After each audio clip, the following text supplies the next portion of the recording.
Welcome to study और target के channel में आप सभी लोगों का स्वागत है। दोस्तों, इस वीडियो में ह्यूमन बॉडी में स्वास्थ्य एवं पोषण ये काफ़ी ज़्यादा इम्पोर्टेंट टॉपिक है। इससे रिलेटेड 100 क्वेश्चन इस वीडियो में देखने वाले हैं, तो आप इस वीडियो को ध्यान से लास्ट तक देखिए और चैनल पर नया सब्सक्राइब करके बेल आइकन प्रेस करें। चलिए शुरू करते हैं। पहला क्वेश्चन दिया गया है, भोजन का एक प्रमुख अंग है। देखिए, वेरी इंपॉर्टेंट क्वेश्चन है, बहुत बार ये क्वेश्चन एग्जाम में पूछा जा चुका है। तो भोजन का एक प्रमुख अंग है, करेक्ट आंसर सी हो जाएगा। कार्बोहाइड्रेट जो है ये भोजन का एक प्रमुख अंग है। आगे बढ़ते हैं। दूसरा क्वेश्चन दिया गया है, निम्नलिखित में से कौन सा पदार्थ मानव शरीर में ईंधन का काम करता है? ईंधन का, तो करेक्ट आंसर सी हो जाएगा। कार्बोहाइड्रेट जो है ये मानव शरीर में ईंधन का कार्य करता है। तीसरा क्वेश्चन है, कैप्सूल का आवरण बना होता है। कैप्सूल का जो बाहरी परत होती है वो किसकी बनी होती है? करेक्ट आंसर डी हो जाएगा, स्टार्च की बनी होती है। शहद का प्रमुख घटक है। शहद का प्रमुख घटक क्या है? करेक्ट आंसर डी हो जाएगा, फ्रैक्टोज जो है ये शहद का प्रमुख घटक है। पांचवा क्वेश्चन है, निम्नलिखित में से कौन सी शर्करा तत्काल ऊर्जा प्रदान करती है? करेक्ट आंसर डी हो जाएगा, ग्लूकोज जो है ये तत्काल ऊर्जा प्रदान करती है। छठा क्वेश्चन है, शहद में मुख्यतः होते हैं, तो देखिए करेक्ट आंसर बी हो जाएगा, कार्बोहाइड्रेट होते हैं। शहद में मुख्यतः क्या होते हैं? कार्बोहाइड्रेट। निम्नलिखित में से सर्वाधिक ऊर्जा प्रदान करता है, तो सर्वाधिक ऊर्जा कौन प्रदान करता है? करेक्ट आंसर ए हो जाएगा, कार्बोहाइड्रेट जो है ये सर्वाधिक ऊर्जा प्रदान करता है। आठवां क्वेश्चन है, मानव शरीर में कार्बोहाइड्रेट पुनः संग्रह होता है। कार्बोहाइड्रेट पुनः संग्रह होता है। करेक्ट आंसर डी हो जाएगा, ग्लाइकोजन में पुनः संग्रह होता है। एथलीट को निम्नलिखित में से किससे जल्दी और ज़्यादा ऊर्जा मिलती है? करेक्ट आंसर डी हो जाएगा, एथलीट यानी जो खिलाड़ी होते हैं उनको जल्दी और ज़्यादा कार्बोहाइड्रेट से ऊर्जा मिलती है। लंबे समय तक कठोर शारीरिक कार्य के पश्चात मांसपेशियों में थकान अनुभव होने का कारण होता है। करेक्ट आंसर सी हो जाएगा, ग्लूकोज का अवक्षय कारण से जो है मांसपेशियों में थकान अनुभव का कारण होता है। रक्त ग्लूकोज स्तर समानतः व्यक्त किया जाता है। करेक्ट आंसर बी हो जाएगा, mg के प्रति डेसीलीटर में। ठीक है, आगे बढ़ते हैं। प्रोटीन बनाने के लिए कितने अमीनो अम्ल आवश्यक होते हैं? करेक्ट आंसर सी हो जाएगा, प्रोटीन बनाने के लिए 20 अमीनो अम्ल जो आवश्यक होते हैं। शरीर में ऊतकों का निर्माण किससे होता है? शरीर में ऊतकों का निर्माण किससे होता है? प्रोटीन से होता है। प्रोटीन ऑप्शन ए हो जाएगा। प्रोटीन को निम्नलिखित में से क्या माना जाता है? करेक्ट आंसर ए हो जाएगा, शरीर का निर्माण करने वाला। प्रोटीन को क्या माना जाता है? शरीर का निर्माण करने वाला। एंजाइम मूल रूप से क्या है? करेक्ट आंसर बी हो जाएगा, प्रोटीन है। एंजाइम मूल रूप से क्या है? प्रोटीन है। जैविक सिस्टम में रासायनिक क्रिया की प्रक्रिया को तेज करने में उत्तरदायी पदार्थ है। करेक्ट आंसर सी हो जाएगा, एंजाइम है। एल्फा केराटिन एक प्रोटीन है जो, तो देखिए करेक्ट आंसर बी हो जाएगा, त्वचा में उपस्थित है। ठीक है, एल्फा केराटिन एक प्रोटीन है जो त्वचा में उपस्थित है। सोयाबीन में प्रोटीन का प्रतिशत होता है। सोयाबीन में प्रोटीन कितना प्रतिशत पाया जाता है? 42%। 42। किसमें प्रोटीन नहीं पाया जाता है? तो करेक्ट आंसर सी हो जाएगा, यहाँ पर चावल में जो है प्रोटीन नहीं पाया जाता। मांस, दूध, दाल तीनों में यहाँ पर प्रोटीन पाया जाता है। निम्नलिखित में से किसमें प्रोटीन का सबसे अधिक स्रोत पाया जाता है? करेक्ट आंसर डी हो जाएगा, सोयाबीन में जो है प्रोटीन का सबसे अधिक स्रोत पाया जाता है। शाकाहारी अधिकतम प्रोटीन पाते हैं। करेक्ट आंसर बी हो जाएगा, दालों से पाते हैं शाकाहारी। ठीक है, सबसे अधिक प्रोटीन पाई जाती है सोयाबीन के दाने में। ठीक है, सबसे अधिक जो प्रोटीन सोयाबीन के दाने में पाई जाती है। मानव शरीर में वसा जमा होती है। करेक्ट आंसर बी हो जाएगा, वसा ऊतक में। मानव शरीर में वसा जमा होती है वसा ऊतक में। मानव शरीर में त्वचा तल के नीचे विद्यमान वसा निम्नलिखित में से किसके विरुद्ध अवरोधक का काम करती है? तो करेक्ट आंसर बी हो जाएगा, शरीर के ऊष्मा के क्षय के विरुद्ध जो अवरोधक का काम करती है। मानव शरीर में त्वचा तल के नीचे विद्यमान वसा, ठीक है, शरीर की ऊष्मा का क्षय के रूप में कार्य करती है। ऊँट बिना पानी के कुछ दिनों तक मरुस्थल में रहता है, ऐसा वह कर पाता है। तो ऐसा वो अपने कुबड़ में जमा किए चिकनाइयों का प्रयोग करके वो ऐसा कर पाता है। ठीक है। निम्नांकित भोजन में से किससे प्रति ग्राम सर्वाधिक ऊर्जा प्राप्त होती है? तो वसा से प्रति ग्राम जो है सर्वाधिक ऊर्जा प्राप्त होती है। विटामिन शब्द किसने प्रतिपादित किया था? विटामिन शब्द फंक ने किया था, फंक। निम्नलिखित में से यौगिक के किस समूह को सहायक आहार कारक कहा जाता है? करेक्ट आंसर डी हो जाएगा। विटामिन को जो है सहायक आहार कारक कहा जाता है। निम्नलिखित में से किसे रक्षात्मक पदार्थ कहा जाता है? करेक्ट आंसर ये हो जाएगा। विटामिन को जो है रक्षात्मक पदार्थ कहा जाता है। निम्नलिखित में से कौन विटामिन ए का सर्वोत्तम स्रोत है? करेक्ट आंसर ये हो जाएगा। गाजर जो है ये विटामिन ए का सर्वोत्तम स्रोत है। मानव शरीर में विटामिन ए भंडारित होता है।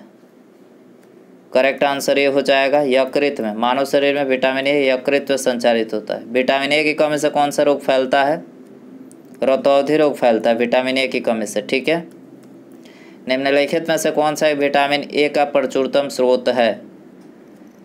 करेक्ट आंसर डी हो जाएगा। आम जो है विटामिन ए का प्रचुरतम स्रोत है। थायमिन है। थायमिन क्या है? थायमिन जो है विटामिन B1 का रासायनिक नाम है। ठीक है। निम्नलिखित विटामिनों में से किस में कोबाल्ट होता है? तो कोबाल्ट विटामिन B12 में होता है, बी हो जाएगा। शुष्काछिकोप का मनुष्यों में प्रकोप किस विटामिन की कमी से होता है? तो करेक्ट आंसर सी हो जाएगा। विटामिन ए की कमी से होता है। साइनोकोबाल्मिन है। साइनोकोबाल्मिन है विटामिन B12। ठीक है। विटामिन जो खट्टे फलों में पाया जाता है तथा चर्म को स्वस्थ रखने के लिए ज़रूरी होता है। तो करेक्ट आंसर सी हो जाएगा। विटामिन सी होता है। ठीक है। ये खट्टे फलों में पाया जाता है तथा चर्म को स्वस्थ रखने के लिए ज़रूरी होता है। विटामिन सी का सबसे उत्तम स्रोत है। सबसे उत्तम स्रोत कौन सा है? आंवला है। आंवला सी हो जाएगा। निम्नलिखित में से किस विटामिन की कमी के कारण मसूड़ों से रक्त आता है और दांत हिलने लगता है? तो करेक्ट आंसर सी हो जाएगा। विटामिन सी की कमी के कारण से जो है मसूड़ों से रक्त आता है और दांत हिलने लगता है। विटामिन सी का रासायनिक नाम है। करेक्ट आंसर बी हो जाएगा। स्कर्बिक अम्ल जो है ये विटामिन सी का रासायनिक नाम है। निम्नलिखित विटामिनों में से कौन सा शरीर में भंडारित नहीं होता है?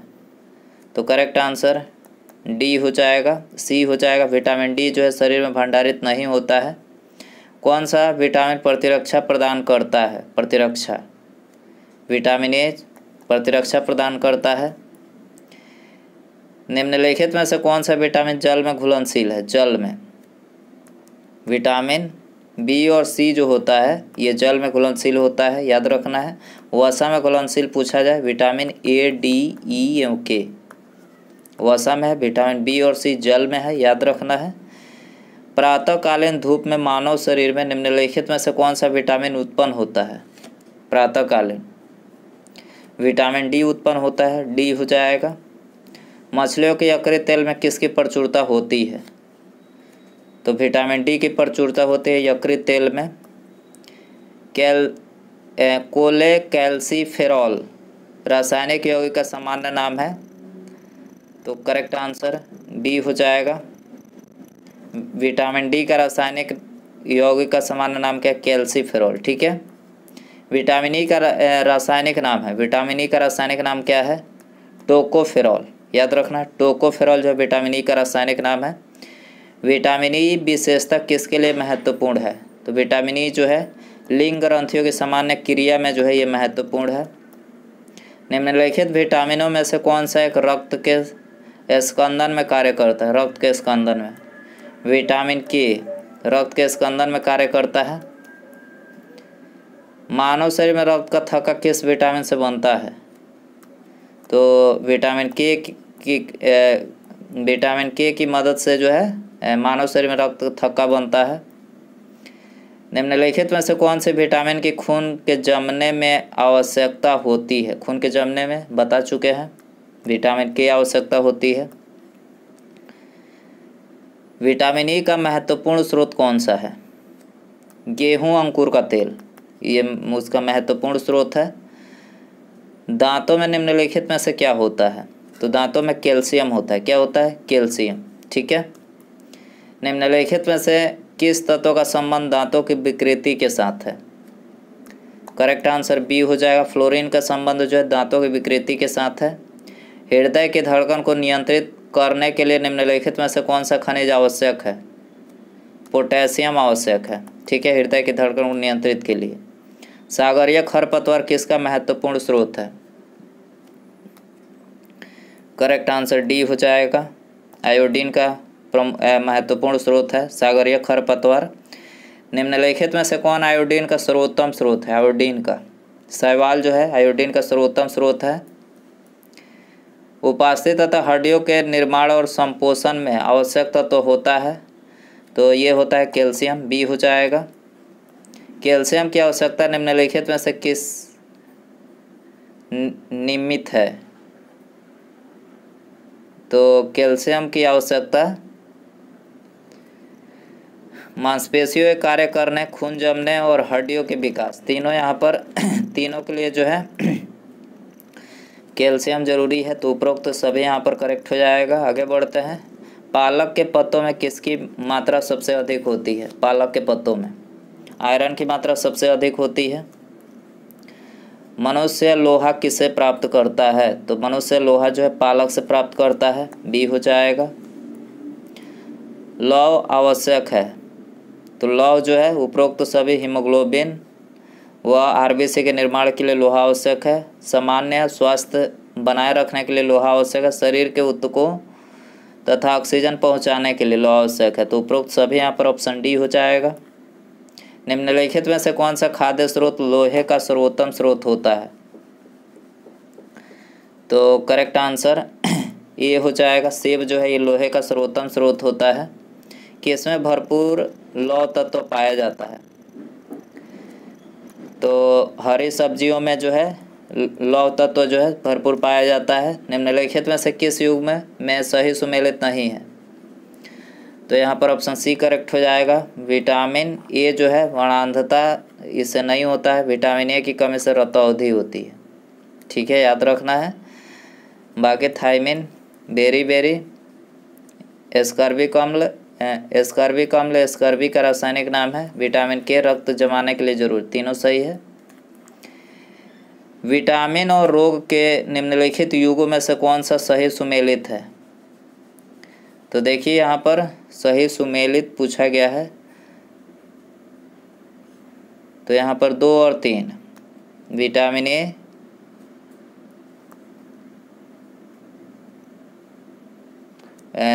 तो देखिए यहाँ पर ये गलत है पहला। दूसरा विटामिन बी, बेरी और विटामिन सी को स्कर्वी। ठीक है, यहाँ पर ये बी 2 और 3 ऑप्शन बी में दिया है। 2 और 3 करेक्ट हो जाएगा। निम्नलिखित की कमी से एनीमिया रोग होता है। एनीमिया रोग किसकी कमी से होता है? लोहा की कमी से। लोहा की कमी से एनीमिया होता है। एक गिलास पानी से कितनी कैलोरी मिलती है? तो एक गिलास पानी से 0 कैलोरी मिलती है। ये हो जाएगा। केंद्रीय खाद्य प्रौद्योगिकी अनुसंधान संस्थान कहाँ स्थित है? मैसूर में स्थित है। कहाँ पर? मैसूर। टाइफाइड से शरीर का कौन सा अंग प्रभावित होता है? तो टाइफाइड से आंत इंटेस्टाइन प्रभावित होता है। पेचिस रोग के लिए उत्तरदायी प्रोटोजोआ है। पेचिस रोग के लिए उत्तरदायी प्रोटोजोआ कौन सा है? एंटमीबा है। क्या है? एंटमीबा। आँखों की दूरदृष्टि की बीमारी किसके कारण होती है? नेत्र गोलक के छोटा होने से दूरदृष्टि की बीमारी होती है। हैजा का क्या कारण है? तो हैजा का कारण है जीवाणु। क्या है? जीवाणु। एलिसा जांच किस रोग की पहचान करती है? तो एलिसा जांच जो एड्स की पहचान करती है। डी हो जाएगा। केंद्रीय औषधि शोध संस्थान कहाँ स्थित है? तो केंद्रीय औषधि शोध संस्थान लखनऊ में स्थित है। कहाँ पर है? लखनऊ में। एवियन इन्फ्लुएंजा विषाणु को निम्नलिखित से निरूपित किया जाता है। तो देखिए इसको जो H5N1 से निरूपित किया जाता है। एवियन इन्फ्लुएंजा, बर्ड फ्लू जिसको बोलते हैं। दांतों के क्षय को रोकने के लिए अधिकांश टूथपेस्ट में क्या होता है? तो इसमें जो है फ्लोराइड होता है। फ्लोराइड बी हो जाएगा। खसरा रोग का कारक क्या है? खसरा रोग का कारक है विषाणु। क्या है? विषाणु। बी हो जाएगा। कैंसर के उपचार में किसका प्रयोग किया जाता है? तो कैंसर के उपचार में कीमोथेरेपी का उपयोग किया जाता है, कीमोथेरेपी। ब्लड कैंसर को आमतौर पर इस नाम से जाना जाता है, तो आमतौर पर ल्यूकेमिया के नाम से जाना जाता है ब्लड कैंसर को। शरीर के किस अंग की खराबी से मधुमेह रोग का प्रकोप होता है? करेक्ट आंसर ये हो जाएगा, लीवर की खराबी से जो है मधुमेह रोग का प्रकोप होता है। मियादी ज्वर यानी टाइफाइड फीवर किस कारण होता है? टाइफाइड फीवर जो होता है जीवाणु के कारण से होता है, जीवाणु। टाइफाइड पैदा किया जाता है, तो टाइफाइड जो है साल्मोनेला टाइफी द्वारा जो है पैदा किया जाता है, डी हो जाएगा। डेंगू बुखार किस रोगवाहक द्वारा संचरित होता है? डेंगू बुखार, तो देखिए ये संचरित होता है एंडीज एजिप्टी के द्वारा, एंडीज एजिप्टी। कार्बोहाइड्रेट के अलावा हमारे आहार में ऊर्जा का एक प्रमुख स्रोत होता है, वसा होता है ऊर्जा का एक प्रमुख स्रोत। बच्चों में अंगों की अस्थियां मुड़ जाती है यदि कमी हो, तो देखिए विटामिन डी की कमी हो तो विटामिन डी की कमी से जो है बच्चों में अंगों की अस्थियां मुड़ जाती है। मूत्र के श्रवण को बढ़ाने वाली औषधि को क्या कहते हैं? मूत्र के श्रवण को बढ़ाने वाली औषधि को क्या कहते हैं? डायूरेटिक। क्या कहते हैं? डायूरेटिक। निम्नलिखित में से कौन सी बीमारी पानी द्वारा नहीं होती है? फ्लू। निम्नलिखित में से कौन पोलियो का कारण है? पोलियो का कारण कौन सा है? एक वायरस है, ठीक है। निमोनिया रोग मानव शरीर के किस अंग को ग्रसित करता है? निमोनिया फेफड़े को ग्रसित करता है, डी हो जाएगा। मादा क्यूलेक्स मच्छर निम्नलिखित में से किस रोग की वाहक है? मादा क्यूलेक्स मच्छर, बी हो जाएगा। फाइलेरिया रोग का वाहक है, ठीक है। रक्त का थक्का बनाने में इनमें से कौन सा अवयव मदद करता है? तो रक्त को थक्का बनाने में विटामिन के मदद करता है, विटामिन के, याद रखना है। ल्यूकेमिया एक प्रकार का कैंसर है जिसमें असाधारण बढ़ोतरी होती है, तो ल्यूकेमिया में जो है श्वेत रक्त कोशिकाओं की संख्या में असाधारण बढ़ोतरी होती है। मानव शरीर रचना के संदर्भ में एंटीबॉडीज होते हैं, प्रोटीन्स, बी हो जाएगा। पीलिया किसके संक्रमण के कारण होता है? पीलिया, करेक्ट आंसर बी हो जाएगा। यकृत के संक्रमण के कारण से जो है पीलिया होता है। निम्नलिखित में से कौन सा रोग संक्रामक है? संक्रामक रोग कौन सा है? डिप्थीरिया, ऑप्शन बी यहाँ पर करेक्ट हो जाएगा। शरीर के अंदर लौह की कमी से उत्पन्न होने वाला रोग है, लौह की कमी से रक्तहीनता उत्पन्न होता है, रक्तहीनता, सी हो जाएगा। चेचक यानी स्मॉल पॉक्स होने का कारण है,